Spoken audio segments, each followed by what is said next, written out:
MBBS in just 16 lakhs. Kyrgyzstan, Central America, Russia, Georgia. Orbit Global Education.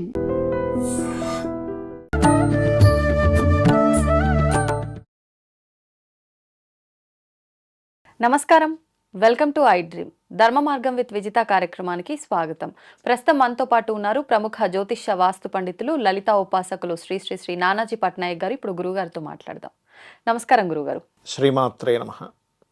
గురుగారు, ఈ July మాసంలో శని వక్రగతి చెందుతున్నాడని చెప్పి వింటున్నాము. ఇది వాస్తవమా? అంటే మనం కొన్ని గ్రహాల మార్పుల వల్ల రకరకాల ఇబ్బందులు జరుగుతుండడము అనేది మనం చూస్తూ వస్తున్నాం ఇప్పటి వరకు కూడా. మరి ఈ శని వక్రగతి వల్ల ఎవరికైనా లాభం పొందే అవకాశం ఉందా? ఎవరైనా ఇబ్బందులు పడే అవకాశం ఉందా? ఉంటే వాటి నుంచి బయటపడే అవకాశం ఉందా? తెలియజేయండి. కామన్గా ఏంటంటే శని, గురువు మరియు కుజుడు ఈ మూడు గ్రహాలు కూడా తనున్న ప్లేస్ నుంచి, అంటే ఇప్పుడు శని ఎగ్జాంపుల్ మనకి మీన రాశిలో ఉన్నాడు, అక్కడ నుంచి 5వ రాశి అంటే కర్కాటకంలో రవి సంచారం జరిగేటప్పుడు అక్కడి నుంచి అంటే ఆల్మోస్ట్ కర్కాటకం అంటే దాన్ని ఒక 5 రాశిస్ దాటిన తర్వాత నుంచి వక్రగతి స్టార్ట్ అయ్యి మళ్ళీ అది 9వ రాశిలోకి వచ్చినప్పుడు తను అదున్న గ్రహం నుంచి వృశ్చికంలోకి వచ్చేసరికి వక్రగతి ఉండి తర్వాత పోతుంది. అది గురువుకి, కుజుడికి, శనికి జరుగుతాయి ఇవి కామన్గా. బుధ శుక్రులు ఏంటంటే సర్వసాధారణంగా అది ఉండే డిస్టెన్స్ని బట్టి ముందో వెనకో వక్రిస్తాయి. రవిచంద్రులు అయితే ఎప్పుడు వక్రించరు. రాహుకేతువులు ఛాయాగ్రహాలు కాబట్టి ఎప్పుడు రిట్రోలోనే తిరుగుతుంటాయి. ఇందులో కర్మకారకుడు అంటారు శనిని. ఈ కర్మకారకుడు విషయంలో అందరికీ ఏంటంటే అనవసరమైన భయాలు ఉన్నాయి. అది ఇచ్చే ప్లస్ ఎవరికి తెలియదు. ఎంతసేపు శని ఇచ్చే మైనస్ని అనుకుంటారు. ఎలాగా? లేట్, ఆటంకాలు, దారిద్రము, రోగాలు, వీటి గురించి అనుకుంటారు. కానీ శాటర్న్ అనేటువంటి గ్రహం ఏదైతే ఉందో మీకు ఎన్ని యోగాలు ఉన్నా, చాలా రకాల యోగాలు చెప్పుకుంటాం. గజకేశ్రీ యోగం అంటాం, బుధాత్య యోగం అంటాం, అమల యోగం, విమల యోగం, లేకపోతే అనఫా సునఫా యోగాలు చెప్పేసుకుంటాం. ఇవన్నీ ఉన్నాయా? చెప్తాయనండి. ఇన్ని యోగాలు ఉన్నా కూడా ఆయుష్ అనేది ఉంటేనే కదా ఇన్ని యోగాలు అనుభవించాలి. మీరు గొప్ప ధనయోగ జాతకుడు పుట్టాడు, ఆయుష్ లేదు, ఏం చేసుకుంటాం? అదే కదా. అలాంటి ఆయుష్ని ఇచ్చేటువంటి గ్రహం ఏదైనా ఉందంటే అది మొట్టమొదటిగా శని. శాటర్న్ బాగుంటేనే, శాటర్న్ అనుగ్రహం ఉంటేనే ఆయుష్ ఉంటుంది. అదర్వైజ్ నో ఆయుష్ మనిషికి. దీర్ఘాయుద్ధాయం. అందుకే చూడండి, ఎవరికైనా జాతకంలో అష్టమంలో శని ఉన్నాడా దీర్ఘాయుద్ధాయం అంటారు. అష్టమ శని దీర్ఘాయుద్ధాయాన్ని ఇస్తాడు. సో మొట్టమొదటిగా మనం తెలుసుకోవాల్సిన ప్లస్ పాయింట్స్ ఏంటి శాటర్న్ అంటే? ఆయుష్. తనకు వచ్చిన పోర్ట్ఫోలియోస్ ఏమిటి ఆస్ట్రాలజీలో? Natural 10th and natural 11th lord. 10 అంటే ప్రొఫెషన్. ఎవరికైనా సక్రమంగా సకాలంలో ఒక 20 దాటగానే 20-25 25 ఏళ్ళ వయసులో ఆ వ్యక్తి సెటిల్ అయ్యాడంటే శాటర్న్ వల్లే సెటిల్ అవుతాడు. బిజినెస్లో అద్భుతమైన స్టేజ్కి వెళ్తున్నా అంటే శాటర్న్, మెర్క్యూరీ బాగుంటేనే వెళ్తాడు. ఎందుకంటే 11th లార్డ్ ఆయన, లాభాలు. కాబట్టి ఎంతసేపు దారిద్రం, అమ్మో శని పట్టుకుందా, వీటి శనిగాళ్ళ తగులుకున్నాడు, ఇవన్నీ చాలా పెద్ద దోషాలు అలా అనుకోవడం వల్ల. ఆయన పట్టుకోవడం ఏంటి? ఆయన ఇంకేం పని పట్టలేదా? మీరు చేసుకున్న కర్మ వల్ల శాటర్న్ ఆ పొజిషన్లో ఉండి ఆ కర్మను అనుభవిస్తున్నారు. ఆయన కేవలం కర్మకారకుడు మాత్రమే. ఆయనకేం పని కట్టుకుని మన మీద కోపమో, ద్వేషమో, ఇష్టమో ఏమీ ఉండవు. మీకు ఇచ్చే రిజల్ట్ ఏమి ఇవ్వాలో ఆయన అది ఇస్తూ ఉంటాడు. అది ప్రధానంగా గుర్తుపెట్టుకోవాలి. ఇక రెండవది ఏంటంటే, ఈ వక్రగతి అంటే శనేమి నిజంగా వెనక్కి తిరగడు. ఈ సర్క్యులేషన్లో మీరు యూట్యూబ్లో రిట్రో ప్లానెట్ ఎలా అవుతుంది అని ఒక టైప్ చేసి కొడితే యానిమేషన్తో సహా ప్లానెట్ ముందుకే వెళ్తుంటుంది, వెనక్కి తిరగదు. కానీ ఈ సర్క్యులేషన్ వల్ల అది వెనక్కి చూపు పడుతూ ఉంటుంది. సోలార్ సిస్టంలో తిరిగేటువంటి గ్రహాల వల్ల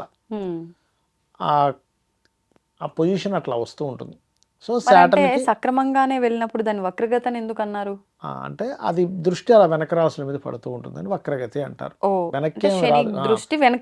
తిరుగుతున్నటువంటి గ్రహం ఏది వెనక్కి ఏం తిరగదు, దాని దృష్టి వెనక రాసుల మీద పడుతుంది అనమాట ఆ సర్క్యులేషన్ లో. ఇప్పుడు ఒక్కొక్క రాశి వాళ్ళకి ఒక్కొక్క ఫలితం ఉంటుంది. ముందుగా మనం మేషం చూసుకుంటే కనుక ఇప్పుడు ఆల్రెడీ వాళ్ళకి 12వ స్థానంలో ఉన్నాడు. ఇప్పుడు ఏం చెప్తారంటే 12లో ఏలినాడు శని ప్రారంభమైంది కాబట్టి అయ్యా మీరు ఇన్వెస్ట్మెంట్ చేసేటప్పుడు జాగ్రత్తగా ఉండండి అంటాం. ఈ వక్రగతి వల్ల ఏలినాడు శని ప్రభావం తగ్గుతుంది మేషం వారికి. అలాగే ఈ వక్రగతి వల్ల ఏదైనా కొత్త పరిచయాలు ఏర్పడడం, కొన్ని అగ్రిమెంట్స్ ఏర్పడడం, ఇట్లాంటివన్నీ కూడా జరుగుతాయి. ఇక వృషభం వారికి కనుక చూసుకుంటే వీళ్ళకి ఏంటంటే లాభస్థానంలో ఉన్న శని మంచివాడు, అది మరి వక్రించాడు కదా అంటే వీళ్ళు వ్యాపారం ఒకటే కాకుండా ఉద్యోగం కూడా చేయాలనే ఆలోచనలు కలిగి దాని వైపు వెళ్తూ ఉంటారు. వృషభం వారికి ధనయోగాన్ని ఇస్తాడు ఓకే శని లాభంలో ఉండి వక్రించినప్పుడు. సో ఫైనాన్షియల్ గ్రోత్ ఉంటుంది. వ్యాపారం ఒకటే కాకుండా ఉద్యోగంలోకి వెళ్తారు. ఉద్యోగంలో కొంత స్ట్రెస్ కూడా ఉంటుంది. ఓకే ఓకే ఇక మిథునం వారికి కనుక చూసుకుంటే ఉద్యోగరీత్యా ఉన్న ప్రదేశం నుంచి వేరే ప్రాంతాలకు వెళ్తే లైఫ్ అనేటువంటిది బాగుంటుంది. కొంత లైఫ్లో కొన్ని ఒడిదుడుకులు చూడడం వల్ల కొంత స్ట్రాంగ్ కూడా అవుతారు. అంటే బాగున్నప్పటికీ ఉన్న దగ్గర ఇంకో దగ్గర వెళ్తే ఇంకో దగ్గరికి వెళ్తారు. ఇంకొక అంటే ఉన్న ప్లేస్లో వెతుక్కుంటూ కూర్చుంటే రాదు ఉద్యోగం వీళ్ళకి. ఇతర ప్రాంతాలకు వెళ్తేనే కొంతమంది చూడండి ఇక్కడ ఉన్నారు, హైదరాబాద్లో ఎంతకాలం వెతికినా అవ్వట్లేదు, బెంగళూరు వెళ్తాడు, ఢిల్లీ వెళ్తాడు, బాంబే వెళ్తాడు. అట్లా వేరే ప్రాంతానికి వెళ్తే వాళ్ళ పర్సనల్ చార్ట్లో కూడా వారికి గనక ఈ రకంగా ఇంకో ప్రాంతానికి వెళ్తే సక్సెస్ అవుతారని ఉంటే 9-10 కనెక్టివిటీ 12-10 కనెక్టివిటీస్ అని ఉంటాయి. అలా ఉన్నప్పుడు వీళ్ళు ఖచ్చితంగా ఇంకో ప్రాంతానికి షిఫ్ట్ అవ్వడం వల్ల మాత్రమే వీళ్ళు సక్సెస్ అవుతారు. ఓకే. అలాగే కర్కాటకం వారికి ఇప్పుడు ఆల్రెడీ మొన్న 2 నెలల క్రితం వరకు కూడా అమ్మయ్య అష్టమశని అయిపోయింది అనుకుంది, మళ్ళీ వెనక్కి వస్తుంది అష్టమశని. అష్టమశని వచ్చినప్పుడు ఏమవుతుందంటే సర్వసాధారణంగా నిందలు లేట్ అవ్వడం జరుగుతూ ఉంటాయి. అంతకు మించి మరొకటి ఏం కాదు. ఎక్కువగా నిందలు ఆ, పడటము, కొంచెం పనులు కొత్త ఇన్వెస్ట్మెంట్స్ కూడా చేస్తారు అష్టమశనిలో, కొంచెం చూసుకొని చేయాలి. విదేశీ యోగం కూడా ఇస్తాడు కర్కాటక లగ్నానికి వక్రించిన శని. ఓకే ఓకే అలాగే ఎందుకంటే ఇక్కడ సప్తమాధిపతి అష్టమాధిపతి శని రాహుతో కనెక్ట్ అవుతున్నాడు. ఇక సింహం వారికి కనుక చూసుకుంటే ఇక్కడ అష్టమశని ఉన్నది క్యాన్సిల్ అవుతుంది. ఇక్కడ వీరు కర్కాటకం వారికి ఏమో అష్టమశనిలోకి వెళ్తుంది, అష్టమశని ఉన్నటువంటి రెట్రోలో వెనక్కి వెళ్ళిపోతుంది. కాకపోతే లగ్నంలో కేతు ఉన్నాడు వీళ్ళకి, సప్తమంలో రాహు ఉండి శని వచ్చి ఎప్పుడైతే కలుస్తున్నాడో ఇది ఇచ్చేటువంటి రిజల్ట్ ఏమిటి అంటే ఇక్కడ పర్టికులర్గా కొంచెం వివాహము, జీవిత భాగస్వామితోని లేకపోతే పార్ట్నర్స్తోని కొంత జాగ్రత్త వహించాలి. ఇది ప్రధానంగా చూసుకోవాల్సినటువంటి అంశం. ఇక మరొక విషయం ఏంటంటే ఇక్కడ ఈ కన్యవారికి చూసుకుంటే అయితే వ్యాపార లాభాలు కూడా పెరుగుతాయి సప్తమంలోకి రావడం వల్ల. ఇక కన్యావారికి కనుక చూసుకుంటే ఉద్యోగ అవకాశాలు వస్తాయి వీరికి. ఎందుకంటే రాహు 6లో ఉండి మళ్ళీ శని కూడా 6లోకి వస్తున్నాడు. 2 పాపగ్రహాలు కనుక 6లో ఉంటే ఉద్యోగ అవకాశాలు సక్సెస్ అవుతాయి. తులవారికి కనుక చూసుకున్నట్లయితే వీరికి కొంచెం ఈ నెక్స్ట్ మనకి రాబోయేది గ్రహణం కూడా వస్తుంది. మనకి ఇంకొక 2 నెల రోజులు, నెల 15 రోజులు ఉందిలేండి. ఆల్మోస్ట్ సెప్టెంబర్లో వస్తుంది. ఆ సెప్టెంబర్లో శని వక్రగతిలో ఉండడం వల్ల గ్రహణం అక్కడ కుంభరాశిలో పడడం వల్ల వీళ్ళకి తులవారి కుంభం పంచమం అవుతుంది కాబట్టి గర్భవతులు కొంత జాగ్రత్తగా ఉండాలి. కాకపోతే మనకి సంతానాన్ని విదేశాలకు పంపించడానికి యోగిస్తుంది అక్కడ. అంటే పంచమం అధిపతి 5లోకి వెళ్ళి 6లోకి వెళ్ళి 5ని చూస్తున్నాడు కాబట్టి అలా. ఓకే. ఇక వృశ్చికం వారికి కనుక చూసుకుంటే వీరికి కూడా గతంలో ఏదైతే అర్ధాష్టమి శని ఉండేదో అది క్లియర్ అయిపోయింది అని అనుకున్నది కాస్త మరలా అర్ధాష్టమి శనిలోకి వస్తుంది కాబట్టి వీళ్ళు ఏదైనా ప్రాపర్టీస్ తీసుకోవడము, వెహికల్స్ తీసుకోవడము, కన్స్ట్రక్షన్ చేయడము, ఇటువంటి విషయాల పట్ల కాస్త జాగ్రత్తగా ఉండాలి. చదువు విషయంలోని, తల్లిగారి ఆరోగ్యం విషయంలోని కొద్దిగా చూసుకుంటే సరిపోతుంది. ఓకే. ధనస్సు వారికి కనుక చూసుకుంటే అర్ధాష్టమి శని క్యాన్సిలేషన్ అవుతుంది వక్రగతి వల్ల. అంటే దీనివల్ల ఏమవుతుందంటే కొంచెం ఇల్లు మారడము, అలాగే కొంచెం మొండిగా కొన్ని విషయాలు సీరియస్గా తీసుకుని ప్రయత్నం చేయడం వల్ల సక్సెస్ అవ్వడము, వివాహ సంబంధాలు కూడా కుదరడం లాంటివి ఇస్తాడు ఇక్కడ. మకరం వారికి కనుక చూసుకుంటే ఇక్కడ వీళ్ళకి అప్పులు లభిస్తాయి. కాకపోతే కొంచెం కుటుంబ వ్యవహారాల మధ్యలో కుటుంబీకుల మధ్యన కొంత ఏదో తెలియని ఒక నిందలు అనుకోండి, గొడవలు అనుకోండి జరుగుతూ ఉంటాయి. కుంభం వారికి చూసుకున్నట్లయితే ఏలినాడు శని మరలా వీళ్ళకి జన్మంలోకి వస్తుంది.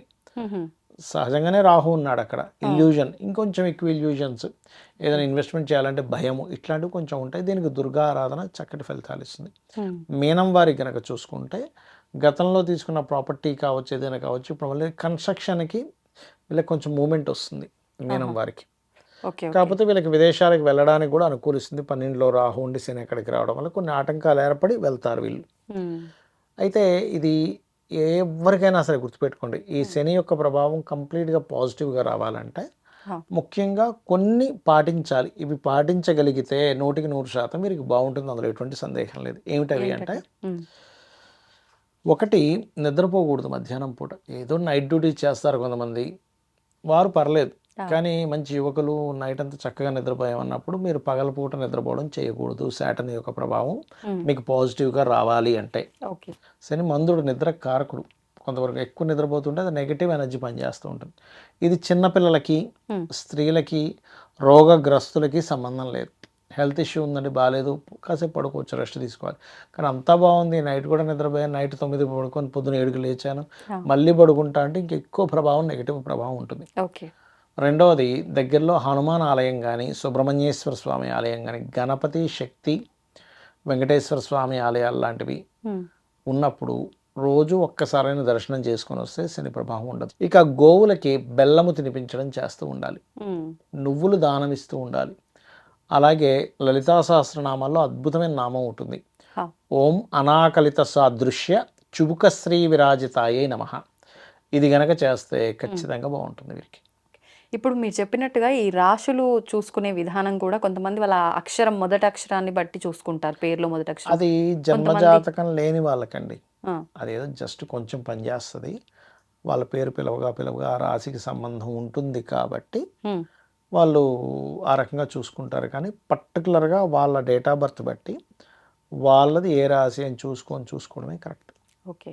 పేర్లు బట్టి ఉండేది ఓన్లీ 5% పనిచేస్తుంది అంతే. 5% to 10% పనిచేస్తుంది, అంతకంటే ఎక్కువ పని చేయదు. ఓకే. ఓకే. అంటే ఎక్కువగా మనకి ఇప్పుడు సోషల్ మీడియాలో పేరును బట్టి ఎక్కువగా చూసుకునే వాళ్ళే అశ్విని, లీలో భరణి అలా చెప్తారు. బట్ అది అలా పనిచేయదు. వీళ్ళ జన్మజాతకం అంటే ఒకటి ఉండదు కదా, మీరు ఏ రాశిలో పుట్టారు. బట్ ఈ రాశిది కూడా కొంతవరకే, 15 to 20%, 15%. పర్సనల్ చార్ట్లో మీరు ఏ లగ్నం అయింది, గ్రహాలు ఎక్కడ ఉన్నాయి, దాని మీద ప్రభావం ఎలా ఉంది, ఇవన్నీ చూసుకోవాలి. ధన్యవాదాలండి. శ్రీమాత్రే నమః. తవ్వండి, తవ్వుతున్న శివలింగం సరే దాన్ని అట్లా కప్పేసేయండి, చూపించదండి. Krishna is there. మూర్తి పూజ కాదు, సాక్షాత్ బ్రజేంద్ర నందన భగవాన్ ఉన్నారు మూర్తిలో. ఏమీ ఆశించకుండా ఆరాధించే వాళ్ళు కూడా ఉన్నారా ప్రభుజీ? నిజమైన భక్తి అంటే మనకు తెలియదు కాబట్టి